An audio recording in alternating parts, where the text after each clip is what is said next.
जब हमारा से ना रहे प्यार तो पहिले बतावे के चाहिए। जब हमारा से ना रहे प्यार तो पहिले बतावे के चाहिए। केहू के आसरा धारा के यार ना ये तना सतावे के चाहिए। जब हमारा से ना रहे प्यार तो पहिले बतावे के चाहिए। Recording studio DJ Kanchan Raj Muzaffarpur. DJ Kanchan Raj Muzaffarpur.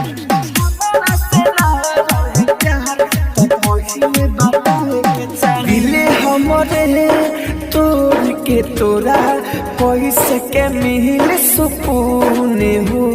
शादी होता तो हवे करे जा में हदिला ले ले जया खून हो। पता लागल तू बदल गईलू दिला के संग तू छल गईलू।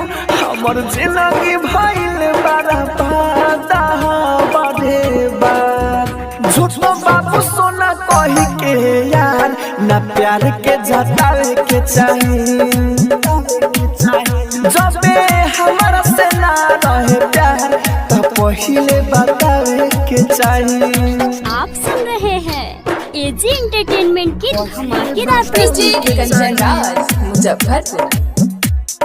डीजे कंचन राज मुजफ्फरपुर।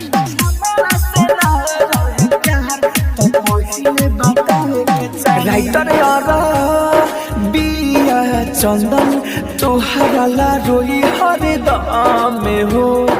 राहुल राजा धान के प्यार ना होई कबहुले कम में हो।